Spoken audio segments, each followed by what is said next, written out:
안녕하세요. 꽃이 막 피기 시작한 봄, 둘도 없는 인연을 만난 50대 남자입니다. 보면 볼수록 사람 인연이라는 건 참 신기합니다.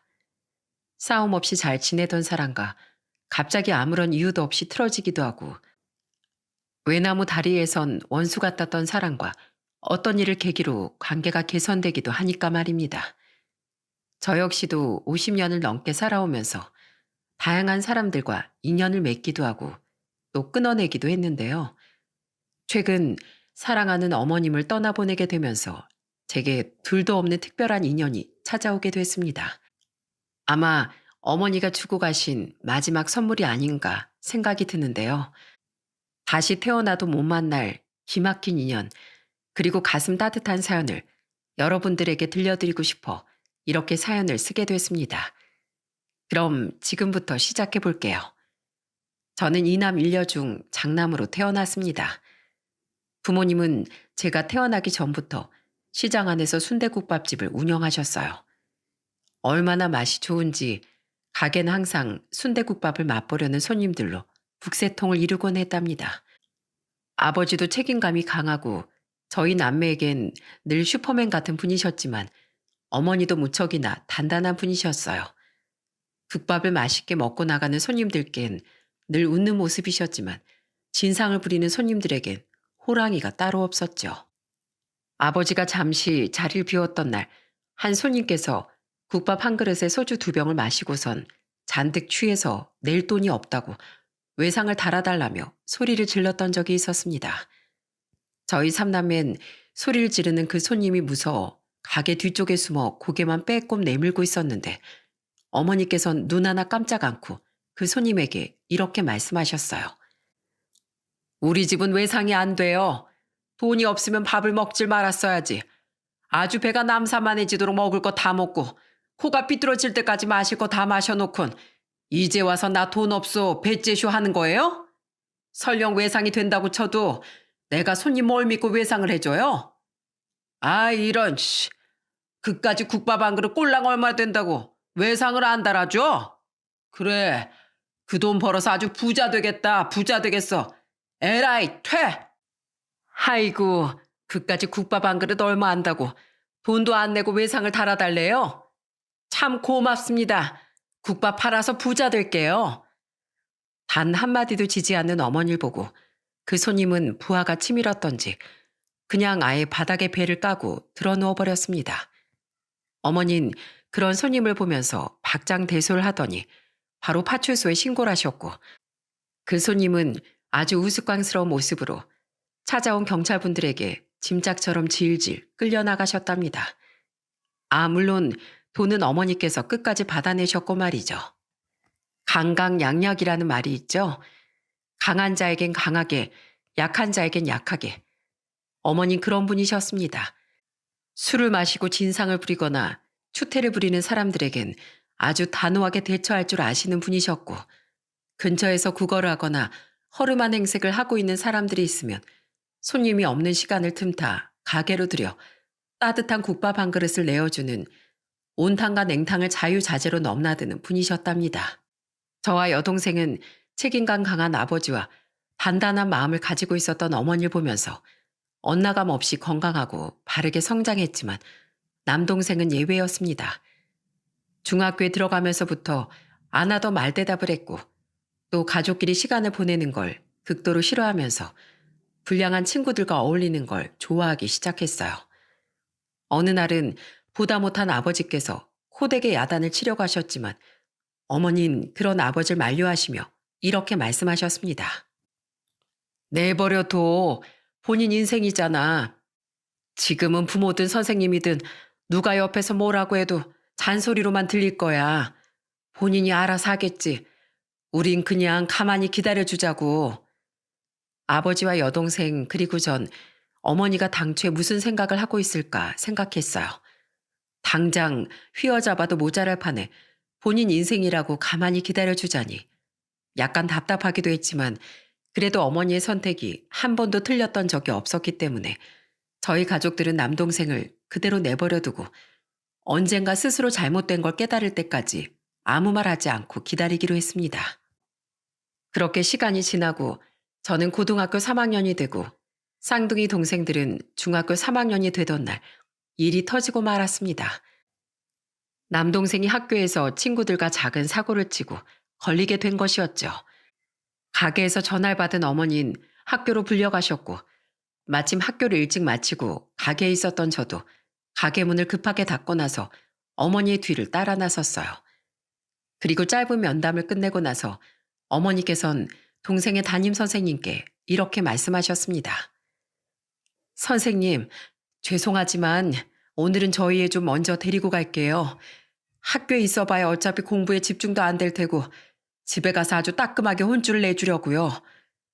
담임 선생님께선 어머니의 말에 당황한 듯 하셨지만 이내 조퇴를 허락해 주셨고 그렇게 동생을 데리고 학교 정문을 빠져나온 뒤 어머니께선 동생과 따로 갈 곳이 있으니 저보고 먼저 집에 가 있으라고 말씀하셨어요. 문호야, 엄마랑 동생이랑 어디 잠깐 들릴 데가 있으니까 먼저 집에 가 있어. 해지고 나서 들어갈 것 같다. 어차피 오늘 아버지도 안 계시니까 가게는 오늘 하루 쉬는 걸로 하자. 알겠어요, 어머니. 먼저 집에 가 있을게요.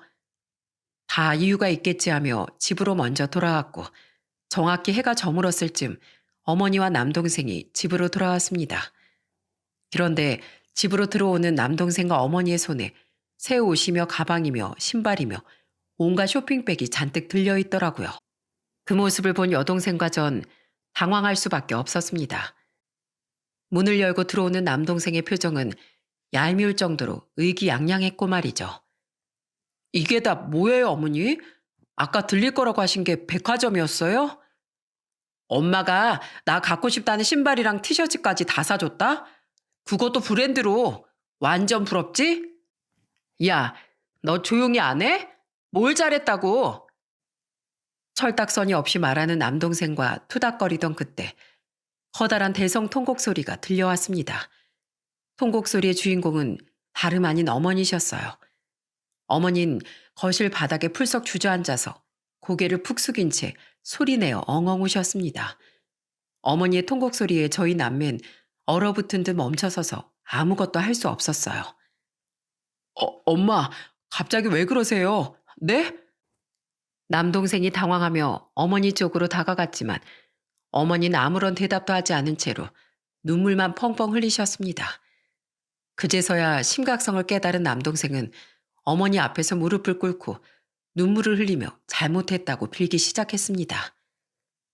제가 잘못했어요, 엄마.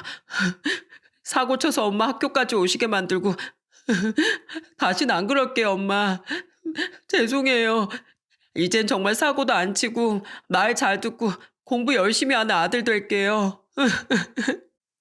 어머니가 우는 모습이 적잖게 충격이었던지 그날 이후부터 남동생은 질이 나쁜 친구들과 어울리지 않았고 안 하던 공부를 하기 시작했어요. 물론 뒤늦게 시작한 공부라 많이 힘들어하긴 했지만 말이죠. 어머니는 모든 상황을 현명하게 대처하고 옆에서 알려주는 것이 아니라 스스로 깨달을 수 있게끔 하는 분이셨습니다. 시간이 지나 20살이 된 전 서울에 있는 대학으로 진학해 정든 고향을 떠나 상경을 하게 됐습니다. 5 식구끼리 옹기종기 모여있다가 혼자서 생활을 하려니 외로운 점도 없잖아 있었지만 그래도 사람은 적응의 동물이라고 시간이 지나니 혼자 생활을 하는 것도 적응이 되더라고요. 물론 방학이 되면 항상 고향으로 내려가 가족들과 시간을 보냈고 다시 올라가는 날이 되면 어머니는 제게 용돈을 쥐어주시며 이렇게 말씀하셨어요. 절대 끼니 거르고 다니면 안 된다. 사람은 밥심으로 사는 거 알지? 반찬 필요하면 언제든지 얘기해. 엄마가 너 좋아하는 걸로다가 싹 다 만들어서 보내줄 테니까 도착하면 꼭 전화하고. 알겠어요, 엄마. 걱정하지 마세요. 그렇게 전 대학을 무사히 졸업하고 29이라는 나이에 첫 직장에 들어가게 됐어요. 거기서 지금의 아내를 만났고 5년 정도 만난 후 결혼을 약속했습니다. 함께할 미래가 그려지는 사람이었고 같이 시간을 보내면 절로 웃음이 나는 사람이었기 때문이었죠. 아내의 부모님께서도 절 굉장히 예뻐해 주셨지만 저희 부모님도 아내를 아주 마음에 들어 하셨어요. 인사를 드리기 위해 아내를 데리고 고향에 있는 가게로 향한 날, 부모님께선 귀한 손님이 왔으니 제대로 대접을 해야 한다며 가게 문까지 일찍 닫고 저희를 데리고 근처에 있는 좋은 식당으로 데리고 가려고 하셨습니다. 어머니께서 문 닫을 채비를 하시려 하자 아내는 방긋 웃으며 이렇게 말했어요. 어머님, 저 순대국밥 한 그릇만 만들어 주실 수 있어요? 제가 순대국밥을 엄청 좋아하거든요. 아주 없어서 못 먹을 정도로요. 어? 아유, 아무리 그래도 오늘 처음 보는데 맛있는 곳에서 맛있는 음식 먹으면서 얘기하는 게 좋지 않겠어요? 그것도 좋지만 편하고 속 든든한 국밥이 더 좋아요. 어머님이 만들어주신 국밥이 그렇게 기가 막히다고 그거 한 그릇만 먹으면 하루 내내 굶어도 배가 부르다고 어찌나 자랑을 하던지 대체 맛이 어떻길래 그러지? 시간 되면 꼭 한번 먹어보고 싶다. 항상 이렇게 생각했었거든요. 순대국밥이 다 거기서 거기지 무슨. 아이 문어체가 원체 허풍이 심해서 그래. 뭐 정 그렇다면 국밥 한 그릇 맛있게 끓여줄게요. 조금만 기다리고 있어요. 아내는 어머니께서 끓여주신 따뜻한 순대국밥에 깍두기 국물까지 넣어 뚝배기 밑바닥까지 밥알 하나 남기지 않고 싹싹 긁어 먹었습니다. 부모님께선 아내의 먹성에 놀라시면서도 이렇게까지 맛있고 복스럽게 먹어주니 너무 좋다며 흐뭇한 미소를 지어 보이셨어요. 그리고 아버지께선 이렇게 말씀하셨습니다. 젊은 아가씨가 아주 복스럽게 잘 먹네. 이 정도면 우리 집 맏며느리 자격 아주 충분해. 아니, 충분하다 못해 차고 넘쳐. 사람은 자고로 말이야. 편식 없이 뭐든지 잘 먹어야 좋은 거야. 사람 먹는 거 보고 이렇게 흐뭇한 적은 니네 엄마 이후로 처음이다 문호야. 사실 처음 보는 자리이니만큼 부담스럽기도 하고 불편하기도 했을 텐데 스스럼 없이 저희 부모님께 웃으면서 대하고 또 어머니가 만들어주신 순대국밥을 싹 비운 아내에게 고마움이 느껴졌습니다. 그렇게 가게를 나와 집으로 돌아가는 길 아내는 제게 이렇게 말했어요. 어머님 말이야. 정말 음식 잘하시는 것 같아. 나 원래 국밥 엄청 좋아하잖아.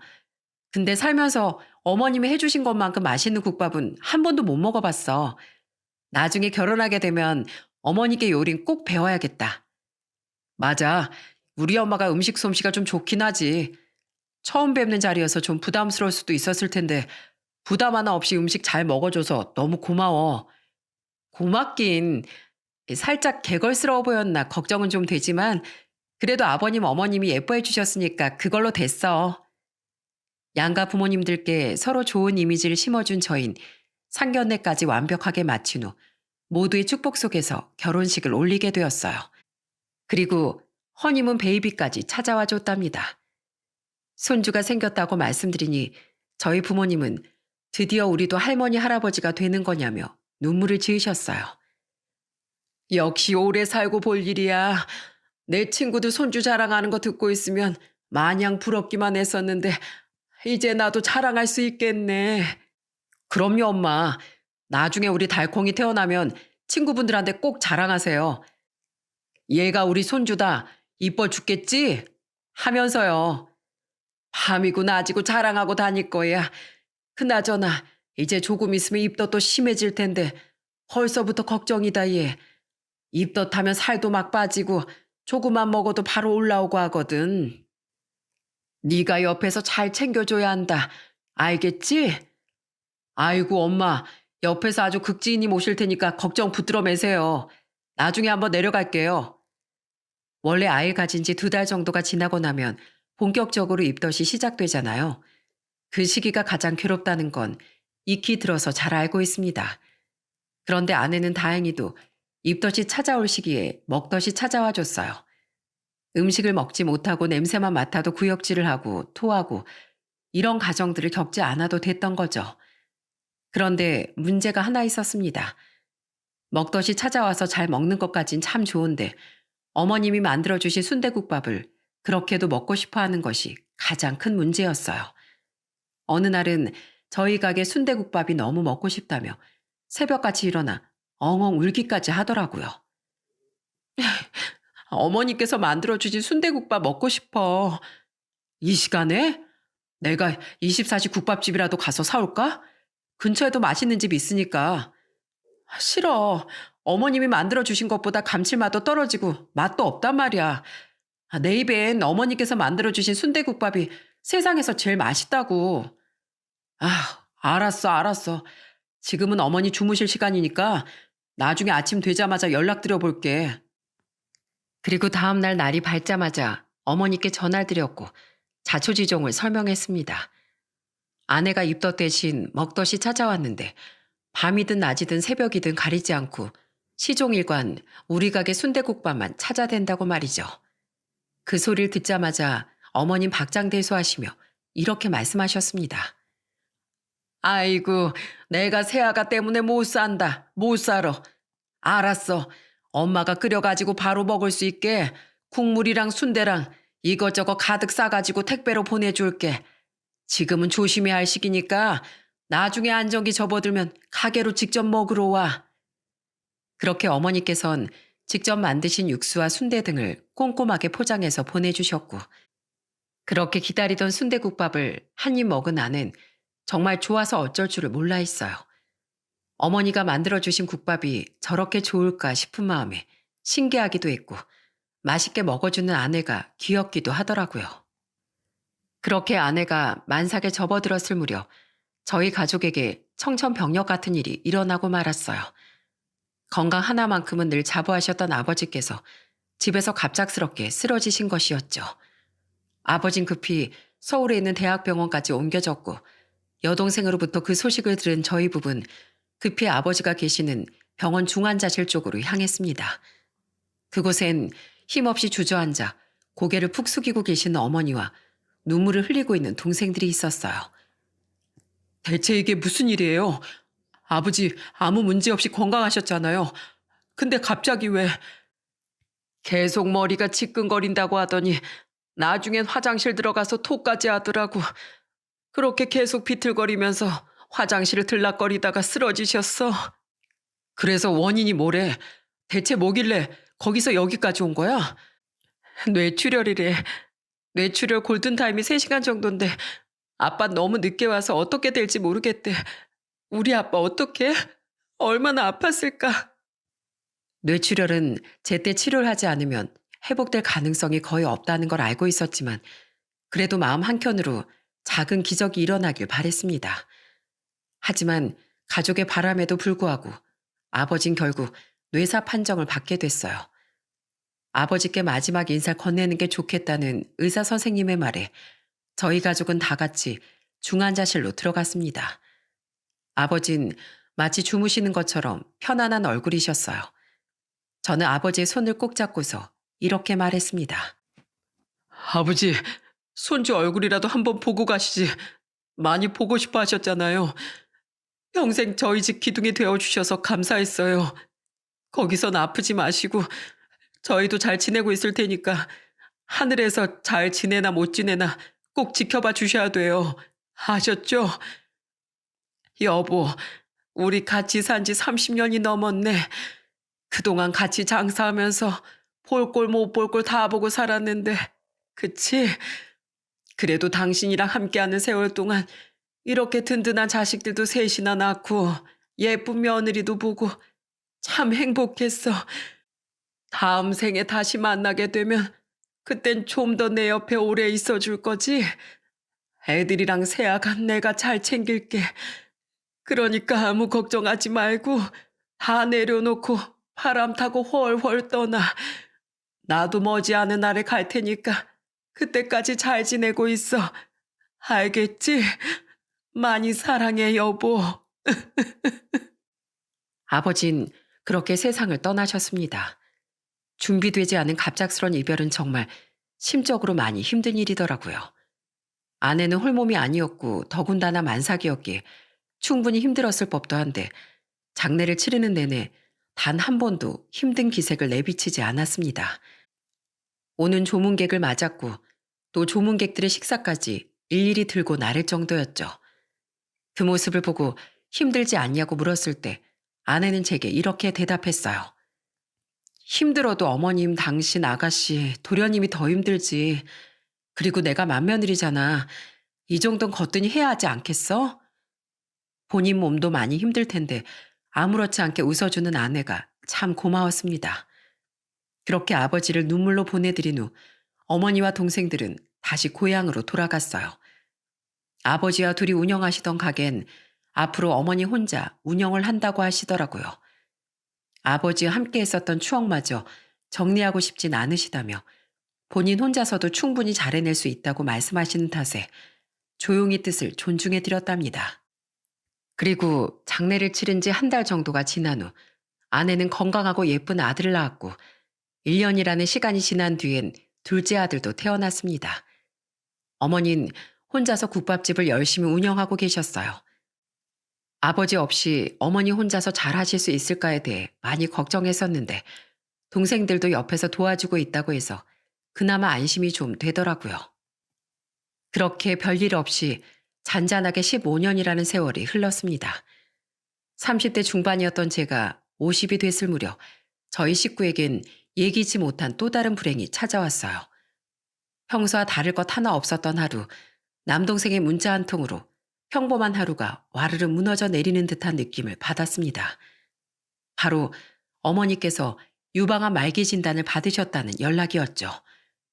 암세포는 이미 폐와 척추까지 퍼져버린 상황이라 수술을 진행하는 건 의미가 없고 서울에 있는 호스피스 병동으로 입원을 하는 게 좋겠다는 권유를 받아 급하게 가게를 내놓고서 가족 모두가 서울로 올라온다고 하더라고요.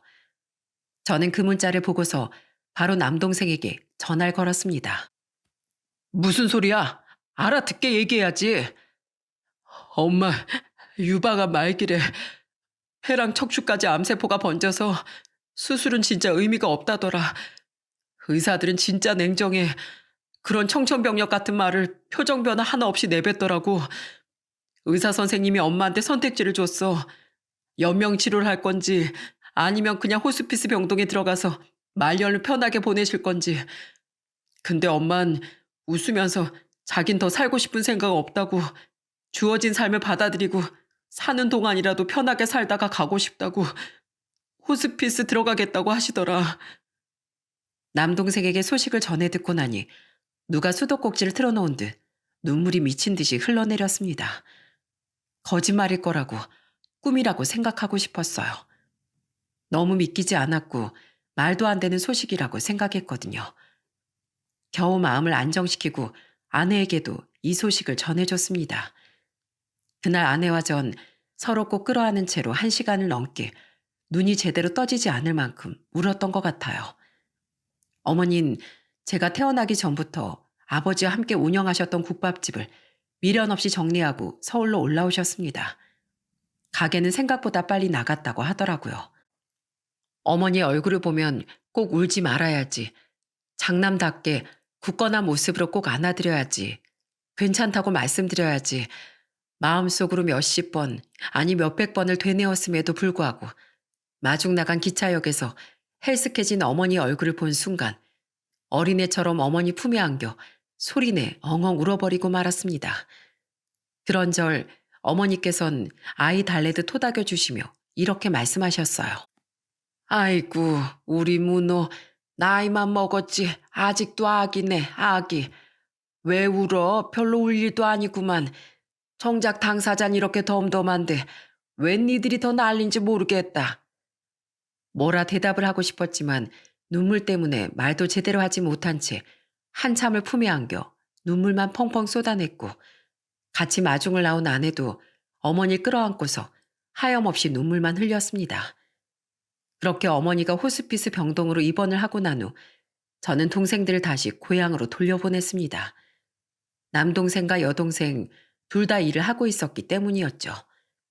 어머니를 돌보기 위해 회사까지 그만두고 간병에 매달리는 건 분명 어머니도 원치 않는 방향일 거라고 생각했습니다. 호스피스 병동의 간호사 선생님들은 정말 따뜻한 분이셨어요. 찾아와서 성경을 읽어주기도 하시고 어머니의 쩍쩍 갈라진 손톱에 매니큐어를 예쁘게 칠해주기도 하시고 손가발을 마사지 해주기도 하셨죠. 어머니께선 내가 언제 또 이런 호사를 누려보겠냐며 죽기 전까지 잘 누리다 가겠다고 웃어 보이셨어요. 그리고 아내가 옆에 있으면 간호사 선생님들께 아내를 자랑하기도 하셨답니다. 여기 우리 며느리 참 예쁘죠? 남편한테도 참 잘하는데 나한테는 얼마나 더 잘하는지 다시 태어나도 우리 며느리 같은 애 못 만날 거예요. 맞아요. 며느님 요즘 시대 보기 드문 효부세요. 아드님께서 참 장가를 잘 드셨네요, 어머님. 어머님 참 좋으시겠어요. 그럴 때마다 아내는 기분이 좋기도 했지만 한편으론 눈물을 꾹 참느라 혼났다고 하더라고요. 다행히 어머닌 예상했던 시간보다 훨씬 더 긴 시간을 버텨주셨지만 6개월이 지난 시점에서부터 어머니의 의식은 조금씩 희미해지기 시작했고 호스피스 병동에 계시던 수녀님께선 저희 부부의 손을 꼭 잡고 이렇게 말씀하셨습니다. 마음의 준비를 하는 게 좋을 것 같네요. 나머지 가족들도 부르시고요. 예정된 시간보다 더 오랜 시간을 버텨주셔서 혹시라도 기적이 일어나진 않을까 희망을 가지고 있었기에 속상하고 힘들었지만 한편으론 이제야 편히 쉬실 수 있겠구나 하는 생각이 들어 편한 마음으로 보내드릴 수 있겠다 싶었습니다. 의식이 불안정해지기 시작한 밤 고향에 있던 동생들도 올라오고 아이들도 어머니의 임종을 지키기 위해 한 방에 모였습니다. 숨을 가쁘게 내쉬던 어머니께선 옆에 있던 제 옷깃을 끌어당기시더니 뭔가 할 말이 있으신 듯 입을 계속해서 힘겹게 뻐끔거리셨어요. 하실 말씀 있으세요? 만약에 내 장례식이 열렸을 때 혹시라도 명호라는 청년이 찾아오거든 동생을 대하는 것처럼 따뜻하게 보듬어주고 잘해줘야 한다. 이 엄마가 죽기 전에 마지막으로 너한테 하는 부탁이야. 하늘에서도 지켜볼 거니 그 아이가 찾아오면 꼭 따뜻하게 대해줘야 한다. 알겠지? 네, 알겠어요. 어머니 말씀대로 그렇게 할게요. 명호라는 청년을 동생처럼 대해달라는 것이 어머니의 마지막 유언이었습니다. 그렇게 어머니는 동생들과 저희 아들들, 아내가 지켜보는 가운데 봄눈이 내리던 3월의 어느 날 편안히 눈을 감으셨습니다. 어머니의 장례식장엔 정말 많은 분들이 찾아와 주셨어요. 같이 일을 했던 상인분들로부터 시작해 어머니의 소시적 친구분들까지 찾아오셔서 모두 같이 슬픔을 나눠주고 가셨어요. 너무 많은 분들이 오셔서 살짝 정신 없기까지 할 정도였습니다. 그렇게 10시 정도가 되니 찾아오는 조문객들의 발길도 조금씩 줄어들었고 오늘은 더 올 손님이 없겠지 싶던 그 순간 한 청년이 대성통곡을 하며 장례식장 안으로 신발을 벗고 들어오는 게 아니겠어요? 그리고선 어머니의 영정사진 앞에서 주저앉은 채 나라를 잃은 사람처럼 큰 소리로 오열하는데 저와 동생들, 아내와 아이들까지 모두 당황스러워하며 어쩔 줄을 몰라 했습니다. 너무 심하게 우는 바람에 이러다 추상 한 번 더 치르겠구나 싶어 저는 황급히 달려가 그 청년을 달래며 물었습니다. 저기 늦은 밤에 이렇게 찾아와서 같이 울어주고 슬퍼해 주시는 건 정말 감사한데요. 실례지만 누구신데 이렇게까지 슬퍼하시는지. 죄송합니다. 많이 당황스러우셨죠? 처음 뵙겠습니다. 전 김명호라고 합니다. 명호라는 이름을 듣는 순간 제 머릿속에서 뭔가 반짝하고 터지는 기분이 들었어요. 어머니의 마지막 유언에서 들었던 그 이름, 엉엉 우는 그 모습을 보자마자 어머니가 말씀하셨던 청년이구나 싶은 생각이 들었습니다. 저는 명호 씨의 이름을 듣고서 등을 살살 어루만져줬어요. 당황스럽긴요. 울고 싶은 만큼 실컷 울다가요. 눈물은 참으면 나중에 가슴속에 응어리져서 남는다고 했어요. 그러니까 펑펑 울어요. 명호 씨는 제 목소리에 울컥한 듯 한참을 더 소리내어 울다가 이내 감정을 추스른 듯 자리에서 일어났습니다. 저는 그런 명호 씨를 데리고서 아무도 없는 식당 쪽으로 이동했어요. 조용한 공간에서 명호 씨와 얘기를 나누고 싶었습니다. 어머니와 얼마나 특별한 인연이 있는 것인지 궁금하기도 했고 말이죠. 어떻게 얘기를 꺼내야 할까 생각하다 조심스럽게 입을 열었습니다. 어머니께서 유언을 안기셨어요. 만약 장례식이 열리고 명호라는 이름을 가진 청년이 찾아오면 친동생처럼 따뜻하게 대해주라고, 마지막 부탁이라고. 대체 얼마나 특별한 인연을 가진 사람이길래 유언으로 동생처럼 대해달라는 말씀을 하실까 많이 궁금했어요. 근데 아까 명호 씨가 대성 통곡하는 거 보고 나니까 살아생전 어머니 어떤 인연이었는지 더 궁금해지더라고요. 실례가 안 된다면 물어봐도 될까요? 어, 전 아주 어릴 때 부모님이 이혼하셨어요. 할아버지 말씀으론 엄만 이혼하자마자 바로 다른 사람이랑 살림을 차렸고 아버지 혼자 어린 절 맡아서 키우셨대요. 그래도 엄마 없이 자랐다는 소리는 안 듣게 하고 싶어서 정말 열심히 돈을 벌어오셨다고 하더라고요. 잠도 거의 안 자고 마치 돈 버는 기계처럼요. 근데 하늘에서 성실한 사람이 필요했나 봐요. 제가 3살 되던 때 아빠는 음주운전 뺑소니 사고로 그 자리에서 돌아가셨대요. 너무 어릴 때라 기억도 제대로 안 나요. 엄만 다른 남자랑 살림 차려서 나간 지 오래고 아빤 돌아가시고 전 이제 막 걸음마 떼고 말하기 시작했고 주변 사람들이 할아버지한테 그랬대요. 제 고아원 보내라고. 근데 할아버지랑 할머니는 차마 그렇게 할 수가 없었대요. 제 눈이 너무 반짝반짝 빛나고 있어서, 그리고 죽은 자식한테 못할 짓 하는 것 같아서. 아, 그런 사연이 있었군요. 할아버지랑 할머니는 형편이 좋지 않은 분이셨어요. 저 하나 걷어 키울 형편도 안 됐지만 그래도 절 포기할 수 없어서 데리고 오신 거예요. 그렇게 아버지가 돌아가시고 전 할머니 할아버지랑 같이 살게 됐죠. 할아버지랑 할머니는 맨날 첫날 리어카 끌고 폐지랑 공병을 주우러 다니셨고 저는 너무 어려서 할아버지 할머니가 오시기 전까지 맨날 대문 앞에 쪼그려 앉아 기다리고만 있었어요. 그러다 깜빡 잠들기도 하고 눈 떠보면 할머니가 따뜻한 손으로 제 얼굴을 어루만지면서 자장가를 불러주고 계셨어요. 다른 건 몰라도 그거 하나만큼은 선명하게 기억이 나요. 좋은 기억이었나 봐요. 지금까지 생각이 날 만큼. 할머니는 참 따뜻한 분이셨어요. 어릴수록 잘 먹고 커야 된다면서 저한테 맛있는 소시지 반찬이나 고기 반찬을 해주시곤 하셨거든요. 자주는 아니었지만 제가 좋아하는 반찬이 나올 때마다 할머니한테 뽀뽀를 해드리곤 했어요. 지금 생각해보면 가끔 해드리는 그 뽀뽀를 좋아하셨던 것 같아요.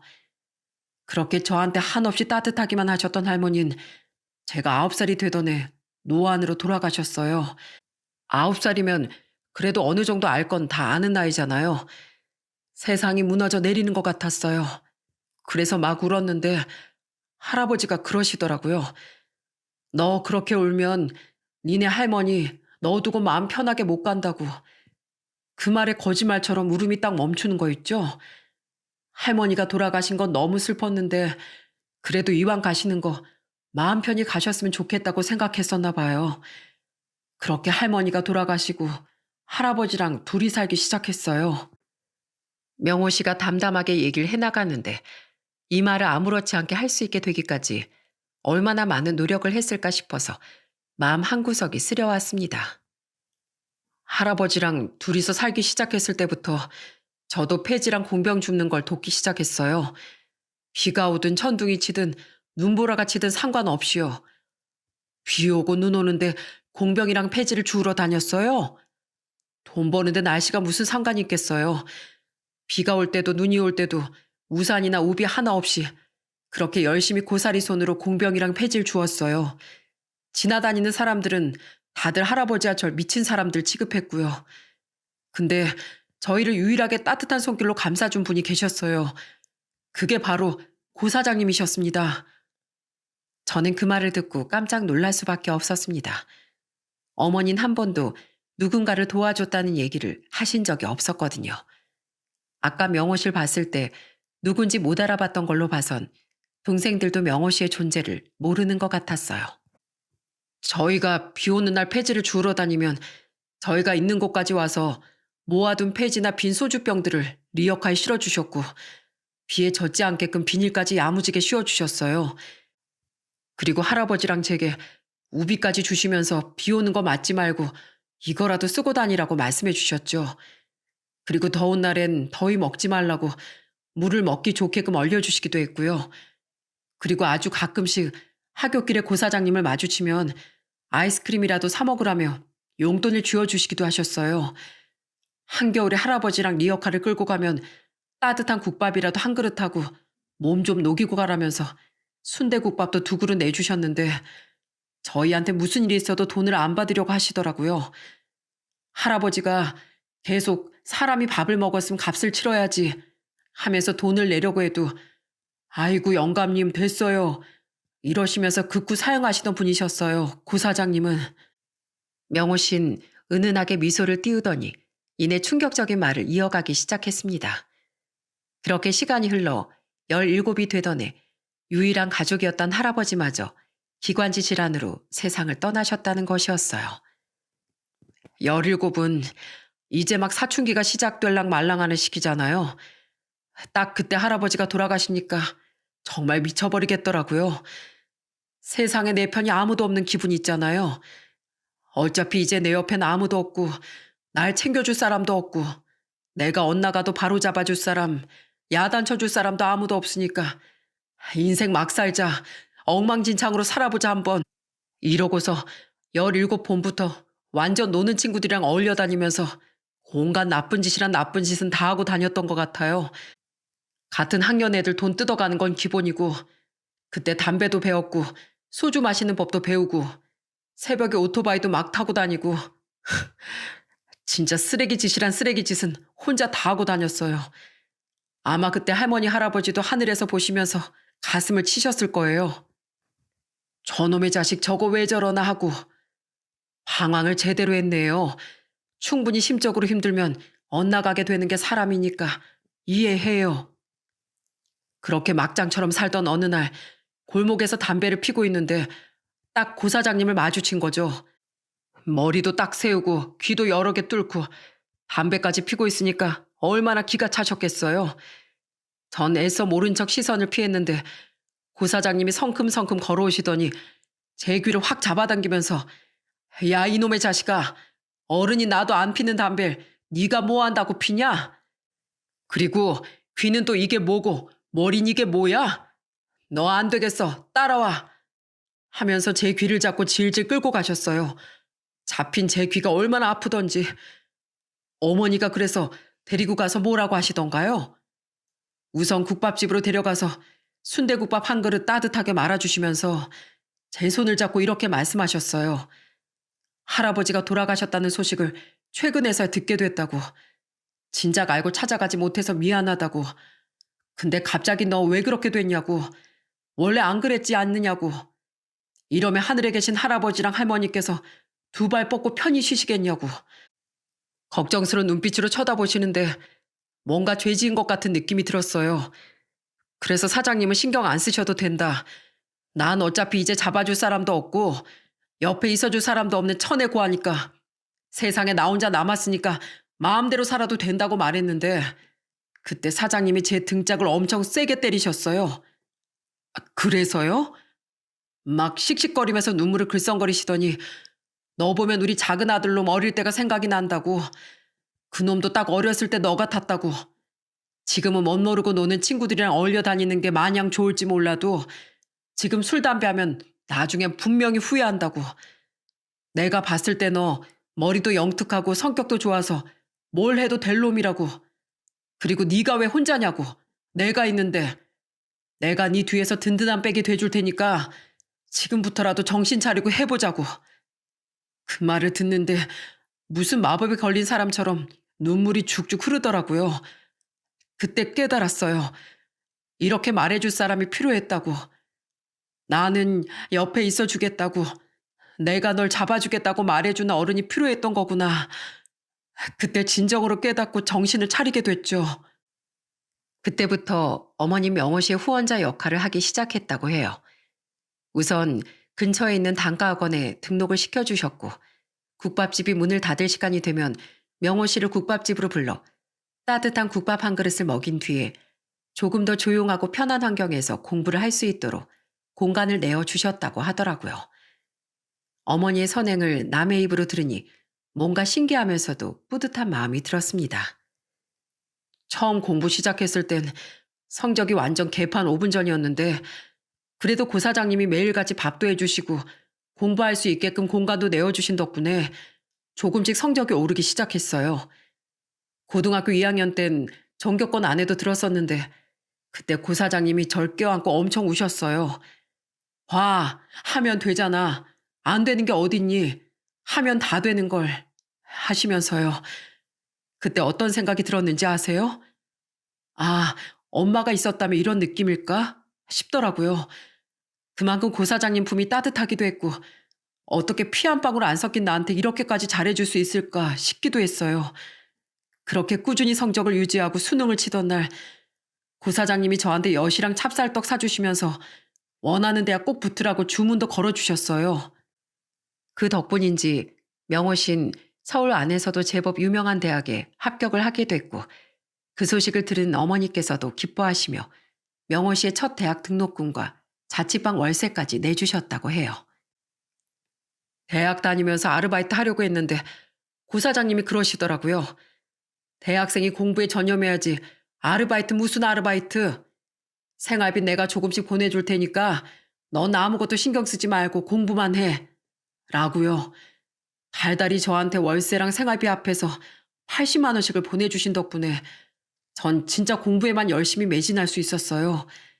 덕분에 대기업까지 들어가게 됐고요.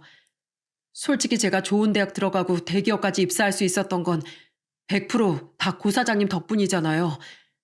그래서 받은 거 다 돌려드리고 싶어서 첫 월급 타서 딱 연락드렸는데 편찮으셔서 호스피스 병원에 계신다는 말 듣고서 엄청 운 거 있죠? 그래서 가끔 찾아뵀어요. 찾아뵈도 얼마 못 보고 나가야 했지만 조금이라도 뵙고 싶었거든요. 그 짧은 시간 동안 감사하다는 말만 계속했던 것 같아요. 말씀하시는 거 들어보면 구 사장님은 돌아가시기 직전까지도 제 생각을 하고 계셨던 것 같네요. 전 임종도 못 지켰는데. 명호 씨 얘기 들어보니 어머니께서 그렇게 각별하게 여기셨던 이유가 있었네요. 이제야 이해가 가요. 명호 씨는 이야기를 끝마치고서 시계를 한번 쓱 보더니 이제 가봐야겠다며 자리에서 일어났습니다. 그리고 주머니 속에서 하얀 봉투를 꺼내 제게 부조금이라며 건네더군요. 아까 하도 우는 바람에 부위함에 넣는 걸 깜빡했네요. 여기 부조금이요. 와줘서 고마워요. 혹시 연락처 받을 수 있을까요? 어머니와 특별한 인연이면 저한테도 특별한 사람이니까요. 저희는 그렇게 휴대폰 번호를 교환하고 헤어졌고 명호 씨가 건네준 부조금을 부위함에 넣으려는데 뭔가 이상하다 싶은 생각이 들었어요. 봉투의 두께가 심상치 않았거든요. 혹시나 싶은 마음에 살짝 봉투를 열어보는 순간 저는 깜짝 놀라 기절할 뻔했습니다. 봉투 안에 100만 원짜리 수표가 무려 30장이나 들어있는 게 아니겠어요? 그리고 그 안엔 작은 편지 하나가 들어있었습니다. 그 편지를 열어보니 아주 짤막하게 고 사장님 가시는 길 여태 받았던 빚을 조금이나마 갚고 싶었다는 내용이 들어있었습니다. 어떤 마음으로 이 봉투에 돈을 넣었을진 100번 이해하지만 그래도 이건 아니다 싶어 봉투를 부위함에 넣지 않고 따로 보관했습니다. 장례가 끝나면 돌려줄 심산으로 말이죠. 그리고 마지막 발인까지 모두 끝마친 후 저는 명호 씨에게 전화를 걸었습니다. 안녕하세요. 저 고 사장님 큰아들이에요. 오늘 어머니 잘 보내드렸어요. 아, 안녕하세요. 죄송해요. 발인까지 제가 봤어야 했는데. 아니에요. 다름이 아니라 혹시 오늘 좀 만날 수 있을까요? 그날은 너무 급하게 보낸 것 같아서 식사도 할 겸 또 줄 것도 있고. 마침 제가 조금 있다가 퇴근이라서요. 제가 계신 곳으로 가겠습니다. 장소 문자 남겨주세요. 저는 명호 씨에게 집 근처에 있는 작은 카페로 오라고 주소를 남겨줬고 정확히 1시간 정도가 지난 후 명호 씨와 만날 수 있었습니다. 그리고 이걸 어떻게 전해줘야 좋을까 한참 동안 고민하다 가방 안에서 하얀 봉투를 꺼내 조심스럽게 명호 씨의 손에 쥐어주고서 이렇게 말했습니다. 부조금 금액 확인해 봤어요. 인간적으로 받기엔 너무 큰 액수인 것 같기도 하고 해서 돌려주려고 만나자고 한 거예요. 네? 아닙니다. 이건 꼭 받아주셔야 돼요. 고 사장님께서 저한테 잘해주신 게 얼만데 그거 값으로 다 환산하면 이거 100배도 모자라요. 아니에요. 그 돈을 받는 건 어머니도 원치 않으실 거예요. 진짜 고 사장님 아들 같네요. 사실 처음 취업했을 때 고 사장님께 돈을 보냈던 적이 있었어요. 첫 월급 탔다고 용돈 하시라고 보내드린 거였는데 어찌나 전화로 제게 욕을 하시던지 야 이 녀석아 넌 이제 막 사회생활 시작한 녀석이 이렇게 큰 돈을 덥석덥석 남한테 줘? 그래가지고 장가 가겠냐 이놈아? 막 이러시면서요. 너무 불같이 화를 내셔서 그때부터 몰래 몰래 돈을 모아서 3천만 원을 만들었어요. 이 봉투에 담긴 돈이요. 조의금으로 드리게 될 줄은 몰랐지만 저희 어머닌 명호 씨한테 대가를 받아내려고 도움을 주신 게 아니에요. 그저 진짜 아들 같은 마음으로 진심으로 도와주신 거예요. 그러니까 이 돈은 도로 가져가는 게 맞는 것 같아요. 어머니한테 명호 씨는 그냥 돕고 싶은 마음에 도운 아이, 그 이상의 의미를 가지고 있는 사람이라는 거, 그거 하나만 꼭 기억해 줬으면 좋겠어요. 제가 울먹거리며 말을 끝마치자마자 명호 씨도 참았던 눈물을 터뜨렸습니다.